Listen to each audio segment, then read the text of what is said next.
जो तालिबान और पाकिस्तान के दरमियान यानी अफगानिस्तान और पाकिस्तान के दरमियान बरादर हमसाया ममालिक होने के बावजूद जो मुखासमत है, इसकी वजह क्या है?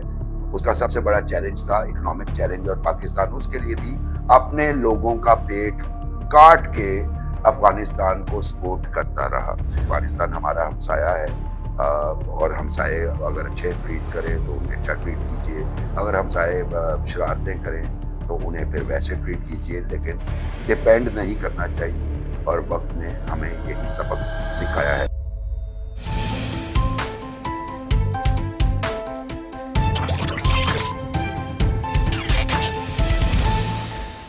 अस्सलाम वालेकुम नाजरीन, प्रोग्राम द पब्लिक पल्स के साथ मैं हूँ मुबशर बुखारी।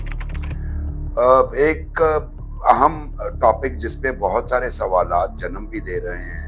बहुत सारे तालिब इल्म मुझसे पूछते भी हैं, कुछ सहाफ़ी भी हैं जो मुझसे पूछते हैं कि ये जो तालिबान और पाकिस्तान के दरमियान यानी अफ़गानिस्तान और पाकिस्तान के दरमियान बरादर हमसाया ममालिक होने के बावजूद जो मुखासमत है, इसकी वजह क्या है और ये मामला कहाँ पे एंड होगा।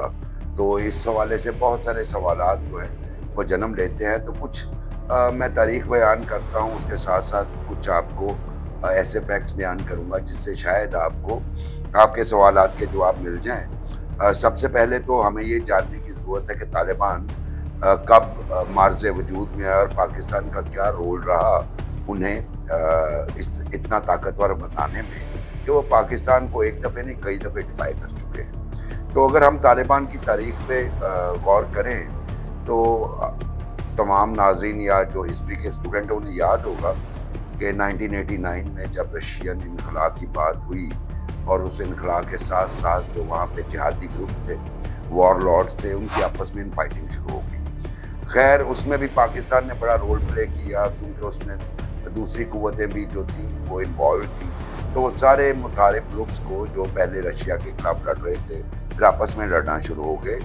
उनको इकट्ठा बिठा के एक वहाँ पे मखलूत हुकूमत कायम कर दी गई और उसमें सारे वॉर लॉर्ड जिसमें आप अगर पाकिस्तान के जोर था बहुत सारे वॉर लॉर्ड्स के पीछे, उसमें दोस्तम भी शामिल थे, सयाफ भी शामिल थे, रब्बानी भी शामिल थे, लेकिन पाकिस्तान जो था वो ऑफिशियली बैक कर रहा था इंजीनियर गुलबदीन हिकमतयार को। लेकिन वो सेटअप भी ज़्यादा नहीं चल पाया और 1992 और 1996 के दौरान कंधार से एक तहरीक उठी जिसको तहरीक को लीड कर रहे थे मुल्ला मोहम्मद उमर, जो वहाँ पे एक मदरसे के सरबराह थे और उन्होंने गन उठाई और वहाँ पे एक गवर्नर था जिसने कुछ लड़कियों को अगवा किया और कुछ दूसरी रिपोर्ट्स के मुताबिक लड़कों को अगवा किया। उसे उन लड़कियों को रिहा करवाया और इसके साथ ही कंधार में उनके नाम का शोहरा हुआ।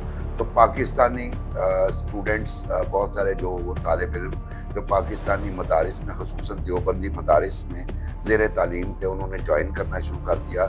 इस तरह तालिबान का वजूद हुआ, कायम हुआ और पाकिस्तान ने बड़ी सपोर्ट की। उसके बाद मुल्ला उमर जो हैं वो आगे बढ़ना शुरू हो गए, जिसके बारे में हम बड़े वसूख से ही कह सकते हैं क्योंकि उस दौरान मैं जर्नलिज्म ज्वाइन कर चुका था, बड़ा क्लोजली मॉनिटर भी कर रहा था, पढ़ भी रहा था। तो पाकिस्तान जो है वो इसको पूरा सपोर्ट कर रहा था। बहुत सारी जगहों पे रेजिस्टेंस आई, दो तरीक़ाकार इस्तेमाल किए गए। एक तो मुल्ला उमर के पास एक जुब्बा मुबारक था जिसको वो रिलेट करते थे हज़रत holy prophet peace be upon him के साथ, ये उनका जुब्बा मुबारक है। और वो जहाँ जाते थे वो जुब्बा अपने हाथ पे लहराते थे, लोग लड़ते नहीं थे। जहाँ पे कोई रेजिस्टेंस थी वहाँ पे कुछ पैसे ऑफर करते थे और वहाँ से रेजिस्टेंस खत्म हो जाती। जहाँ पे जुब्बा मुबारक या पैसे भी काम नहीं करते थे वहाँ पे वो लड़ते थे और फतह भी हासिल कर लेते थे। तो उसके पीछे जो रिपोर्ट्स उस ज़माने में पाकिस्तान ने ऑल आउट सपोर्ट किया तालिबान को, यानी जो फंडिंग थी, जो पैसे जा रहे थे वो भी पाकिस्तान दे रहा था तालिबान को, जो आगे वो ऑफर कर रहे थे या अपने वॉरियर्स को पे कर रहे थे। उसके साथ साथ जो उन्हें मिलिट्री विक्ट्रीज हासिल हुई यानी फतवाहत हासिल हुई, उसके पीछे भी पाकिस्तान के बड़े स्किल्ड वॉरियर्स प्लानर्स वो इन्वॉल्व थे। इस तरह वहाँ पे तालिबान रूल कायम हुआ। खैर पाकिस्तान इस हद तक गया कि पाकिस्तान उन पहले 3 कंट्रीज़ में शामिल था, उन ममालिक में शामिल था जिन्होंने तालिबान को तस्लीम कर लिया, जबकि पूरी दुनिया ने तस्लीम नहीं कर रही थी। फिर उसके बाद तालिबान हुकूमत वहाँ पे जो मुल्ला उमर की अमारत में कायम हुई, उसका सबसे बड़ा चैलेंज था इकोनॉमिक चैलेंज, और पाकिस्तान उसके लिए भी अपने लोगों का पेट काट के अफगानिस्तान को सपोर्ट करता रहा। अच्छा, उस ज़माने में जब हम अहले इक़्तिदार से सवाल किया करते थे कि भाई ये क्या है कि आप अपने लोगों का पेट काट रहे हैं, तो उन्होंने कहा अफगानिस्तान हमारी स्ट्रेटेजिक डेप्थ है। तो हमें बड़ी हैरानी होती थी कि ये कौन सी स्ट्रेटेजिक डेप्थ है जो आपके टेल में है, नंबर 1। दूसरी हमें हैरानगी ये होती थी कि अफगानिस्तान कभी भी जब अदर दैन तालिबान से पहले जितनी हुकूमतें आई, कोई भी हुकूमत पाकिस्तान के साथ दोस्ताना ताल्लुकात नहीं थे। हमेशा वो जो है ड्यूरेंट लाइन और अपने इलाकाई मसाइल की वजह से पाकिस्तान के मुखालिफ रहे। तो अब ऐसी कौन सी बात हो जाएगी कि पाकिस्तान की स्ट्रेटेजिक डेप्थ ही अफगानिस्तान में चली जाएगी? तो इस सवाल का जवाब जो है वो पहले इक़्तिदार के पास नहीं होता था। हाँ, एक वो कहा करते चूँकि माजी की तमाम हुकूमतें जो है वो पाकिस्तान मुखालिफ रही हैं, तो तालिबान हमने इंस्टॉल कर दी है, वहाँ पे हुकूमत हो गई। अब वहाँ पे हमारे किसी दुश्मन का इन्फ्लुएंस नहीं हो सकता, जबकि पहली तमाम हुकूमतें उनका झुकाव जो था इंडिया की तरफ होता था। ये भी नहीं बड़ी बात है। तो हमें उस पर भी अचंभा होता था कि भाई आप एक प्रिजम्पशन के ऊपर ये सारा कुछ कर रहे हैं, ऑल आउट सपोर्ट कर रहे हैं। और फिर यूँ हुआ कि पाकिस्तान के अंदर फ़िरका वाराना दहशतगर्दी बहुत ज़्यादा होना शुरू हो गई। तो उस पर यहाँ पे हर रोज़ आए दिन टारगेटेड किलिंग, बॉम्बिंग शुरू हो गई। और जब इन्वेस्टिगेट किया गया तो पता चला वो जो दहशतगर्द ग्रुप्स थे वो उनके कैंप्स जो थे वो अफगानिस्तान में थे, और मुल्ला उमर के साथ बड़े करीबी ताल्लुकात थे उनमें से बहुत सारे ग्रुप्स के लीडर्स के। तब पाकिस्तान और मियां नवाज शरीफ की हुकूमत थी 1997, 98, 99 तक, अक्टूबर 99 तक। पाकिस्तान ने मुतअद्दिद रिमाइंडर दिए, अपने एमिसरीज भेजे तालिबान के पास कि उन कैंप्स को बंद कर दिया जाए, लेकिन तालिबान ने उन कैंप्स को बंद नहीं किया। खैर 1999 में अक्टूबर में 12 अक्टूबर को मियां नवाज शरीफ को डिपोज कर दिया गया एक सॉफ्ट coup के ज़रिए। जनरल मुशर्रफ जो है वो इक़्तिदार में आ गए, और तालिबान को पाकिस्तान की सपोर्ट जारी रही, और वो दहशतगर्दी जो होती थी फ़िरका वाराना वो अपनी जगह पे रही। फिर आया 2001, वर्ल्ड ट्रेड सेंटर पे अटैक्स हुए, और उसमें ओसामा बिन लादेन को डिक्लेयर किया गया कि ये मेजर मास्टरमाइंड है और वो अफ़गानिस्तान में है। अफ़गानिस्तान वालों से बात की गई, पाकिस्तान से भी अगेन लोग भेजे गए कि ओसामा बिन लादेन को हवाले कर दिया जाए। इनकार कर दिया गया। पाकिस्तान ने, मैं आपको बड़ी क्रेडिबल रिपोर्ट्स की बुनियाद पे ये बता रहा हूँ, पाकिस्तान ने ये कहा कि अच्छा आप हवाले नहीं कर सकते तो ओसामा बिन लादेन को अफ़गानिस्तान से निकाल दिया जाए। उस पर भी इनकार हुआ।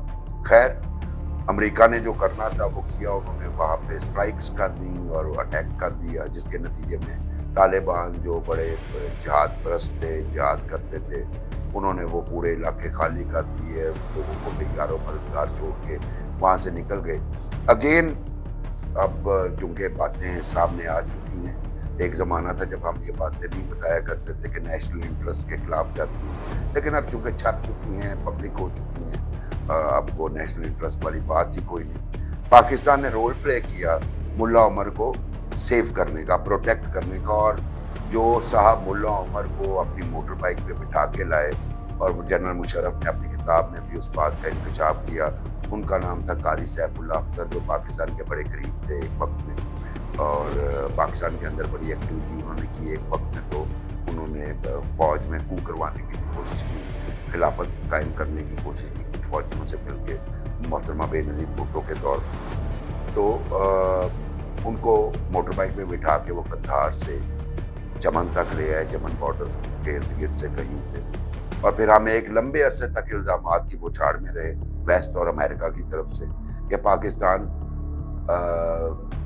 तालिबान हिरार्की जो टॉप हिरार्की है उसको सपोर्ट कर रहा है, उसको प्रोटेक्ट कर रहा है, वो पाकिस्तान में मौजूद है। कोयटा शूरा का नाम बहुत सारे लोगों ने सुना होगा कि वो जो उनकी तालिबान की शूरा है वो कोयटा में है और वहाँ पे बैठ के वो फैसले कर रही है और वहाँ से बैठ के वो जो एलाइड फोर्सेस अफगानिस्तान में थी उनको असिस्टेंस दे रही है। उसी दौरान वहाँ पे एक हुकूमत कायम हो जाती है जिसको लीड करते हैं मुख्तलिफ लोग और उसकी एंड होता है हामिद करज़ई साहब के ऊपर और फिर अशरफ गनी साहब उसके बाद आते हैं। उसमें भी वहाँ पे अमेरिकन फोर्सेस के ऊपर और जो अलायंस है जो पूरी सेटअप है उसको टारगेट किया जाता है। उस पर गुरिल्ला एक्टिविटीज़ होती हैं जिसके बारे में फिंगर पॉइंटिंग हमेशा पाकिस्तान के ऊपर हुई कि पाकिस्तान हक्कानी नेटवर्क को सपोर्ट कर रहा है और पाकिस्तान जो है वो तालिबान को सपोर्ट कर रहा है, उनकी मिलिट्री असिस्टेंस कर रहा है। 20 साल तक पाकिस्तान ने तालिबान को सपोर्ट किया है, तालिबान को एक्सटिंक्शन से बचाया है। और जब हम कहा करते थे कि यार ये तालिबान को आप इतना सपोर्ट क्यों कर रहे हैं, उन्होंने कहा ये तालिबान जो है ये हमारी बाई प्रोडक्ट है, ये हमारा बहुत बड़ा स्ट्रेटेजिक एसेट है और ये हित्ते में हमारी इम्पोर्टेंस को बरकरार रखेंगे। और जब हम कहते थे कि अगर ये रियासत पाकिस्तान के खिलाफ ही आ गए तो उस वक्त हमें जवाब दिया जाता था कि तालिबान हमारे बच्चे हैं, हम जब चाहें इन्हें कंट्रोल कर लेंगे। लेकिन वो चीन जो है पोर्टल से बाहर आ गया। तालिबान की बाई प्रोडक्ट बनी तहरीक तालिबान पाकिस्तान, जिन्होंने पाकिस्तान के अंदर सन 2007 से ऑनवर्ड धमाकों पे धमाके, ब्लास्ट पे ब्लास्ट, खुद का हमले, मिलिट्री इंस्टॉलेशन पे हमले, अवाम पब्लिक प्लेसेस पे हमले, पार्क्स में हमले, मार्केट्स पे हमले, पुलिस पे हमले, हॉस्पिटल्स पे हमले, कचहरियों में हमले, हर जगह पे उन्होंने हमले किए। उस पर जब हमने तालिबान से कहना शुरू किया जनाब ये आपकी सॉइल पे ट्रेन हो रहे हैं, ये लोग आपके उधर चले जाते हैं, यहाँ पे कार्रवाई करके खुदकश बम्बार जो है वो अपने आप को उड़ा लेता है, बाकी मास्टरमाइंड्स उधर मौजूद हैं, इनको बंद कीजिए। तो हमें एश्योरेंस दी जाती थी लेकिन बंद नहीं किया जाता। मैंने बहुत सारे टीवी प्रोग्राम्स में बारहा कहा भी और मैंने ये लिखा भी जो मौजूद है कि तालिबान कभी भी टीटीपी वालों को ना बिट्रे करेंगे, ना उनसे छुटकारा हासिल करेंगे, ना ही उन्हें एक्सपेल करेंगे। उसकी बहुत बड़ी रीज़न ये है कि तालिबान की मेजर मिलिट्री स्ट्रेंथ जो है वो टीटीपी से ही जाती है, यानी उनकी मैन पावर जो है वॉरियर्स की वो टीटीपी ही है। टीटीपी जब पाकिस्तान में कार्रवाई करती है वो टीटीपी होती है, जब वो अफगानिस्तान में बैठे होते हैं तो तालिबान होते हैं। तो ये डिफ्रेंशिएट नहीं किया जा सकता कि टीटीपी कोई अलहदा से एंटिटी है और वो वॉरियर सारे ऑल टुगेदर अलहदा से हैं जिनका तालिबान से कोई लेना देना नहीं। ये बहुत बड़ी गलतफहमी है। उसके बाद जब 2021 में, अच्छा इसमें एक और बात आपको बताता चलूं, पाकिस्तान ने जलालुद्दीन हक्कानी नेटवर्क पाकिस्तान पे इल्ज़ाम रहा कि बहुत सपोर्ट किया है। जलालुद्दीन हक्कानी बहुत बड़े जिहादी कमांडर थे जो रशिया के खिलाफ लड़ते रहे। फिर वो मुल्ला उमर के साथ एडवाइज़र भी रहे, उनके काफ़ी करीब रहे। अभी मौजूदा सेटअप में उनके ख़ानदान के कई अफराद तालिबान हुकूमत में शामिल हैं। मसलन उनके जो बेटे हैं सिराजुद्दीन हक्कानी, वो इंटीरियर मिनिस्टर है अफ़गानिस्तान में, और बड़े उनके रिलेटिव, उनके चचा और सारे अफगान तालिबान की हुकूमत में शामिल हैं। लेकिन वो तालिबान को इस बात पे परसुएड नहीं कर पाए कि पाकिस्तान की डिमांड को माना जाए, जिसका मतलब ये है कि वो भी वही चाहते हैं जो तालिबान के दूसरे लीडर्स यानी मुल्ला हिबतुल्लाह अखवंद जो उनके अमीर हैं, जैसा वो समझते हैं बाकी की शुरा जैसे समझती है। तो पाकिस्तान का वो जो एक क्लेम था कि तालिबान अपने बच्चे हैं, अफ़गानिस्तान हमारी स्ट्रेटेजिक डेप्थ है, वो हम जैसे फकीर लोग जो पहले प्रेडिक्ट करते थे कि ये गलत साबित होगा, वो तो वक्त ने साबित कर दिया। यहाँ तक कि 2021 में जब अमेरिका वहाँ से छोड़ के गया तो उस पर आपको याद होगा हमारे DGI फैज़ हमीद काबुल एयरपोर्ट पे मौजूद थे और दुनिया को उसका मकसद यही बताना था कि ये हमारी विक्ट्री है। ये इनडायरेक्टली उन्होंने ये कहा कि ये जो तालिबान दोबारा वहाँ पे हुकूमत में आ रहे हैं یہ پاکستان کی اسٹریٹجی کا نتیجہ ہے، لیکن وہ اسٹریٹجی ہمارے الٹے گلے پڑ گئی۔ ہم جسے اپنی اسٹریٹجک ڈیپتھ سمجھ رہے تھے، وہ آج ہمیں ہی چیلنج کرنے چلے ہیں۔ اب جو پاکستان اور افغانستان کے درمیان جو وار جاری ہے، آج کل شام کو خبریں آئیں کہ اس میں 48 آورز کا پاز کیا گیا ہے تاکہ کوئی گفت و شنید ہو سکے، لیکن میں پھر یہاں پہ اپنے خدشات کا اظہار کروں گا، کیونکہ ہو سکتا ہے کہ یہ بالکل یہاں پہ ختم ہو جائے، لیکن اس کے بعد اگر پاکستان پھر یہ سمجھے گا کہ ٹی ٹی پی کے حملے رک جائیں گے یا جو بلوچ سیپریٹسٹس ہیں وہ اپنی ایکٹیویٹیز بند کر دیں گے، تو یقین کیجیے ایسا قطر نہیں ہوگا، بلکہ میرا خیال ہے کہ آپ پاز دے کے انہیں زیادہ منظم ہونے کا موقع دیں گے، اور وہ اپنے حملے پاکستان میں جاری رکھیں گے۔ اس کی دو ریزنس ہیں۔ ابھی جو ملا متقی کا انڈین وزٹ ہے، اس میں دو چیزیں ڈیسائیڈ ہوئی ہیں، ایک یہ کہ وہ ٹریڈ ریلیشن شپ قائم کریں گے، دوسرا یہ کہ انڈیا اپنی ایمبیسی افغانستان میں دوبارہ کھولے گا، جس کا مطلب یہ ہے کہ انڈیا قریب سے ایسے معاملات کو فیول کر پائے گا جس سے پاکستان کے اندر دہشت گردی کو فروغ دیا جائے۔ سو پالیسی میکرز کے لیے صرف اتنا ہی کہ وہ جو اسٹریٹجک ڈیپتھ پالیسی تھی وہ ہمارے گلے آن پڑی ہے، اب ہمیں کوئی اور پالیسی رکھنی پڑے گی۔ افغانستان ہمارا ہمسایہ ہے، اور ہمسائے اگر اچھے ٹریٹ کریں تو انہیں اچھا ٹریٹ کیجیے، اگر ہمسائے شرارتیں کریں تو انہیں پھر ویسے ٹریٹ کیجیے، لیکن ڈپینڈ نہیں کرنا چاہیے، اور وقت نے ہمیں یہی سبق سکھایا ہے۔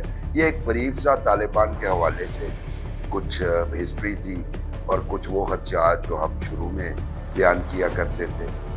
پروگرام اگر پسند آئے اپنا فیڈ بیک ضرور دیجیے، اور اگلے پروگرام تک کے لیے مجھے اجازت دیجیے۔ ہاں، ایک میرے پروڈیوسر صاحب کہہ رہے ہیں کہ ریکویسٹ کر دیں کہ اس کو لائک کیجیے، شیئر کیجیے اور سبسکرائب کیجیے۔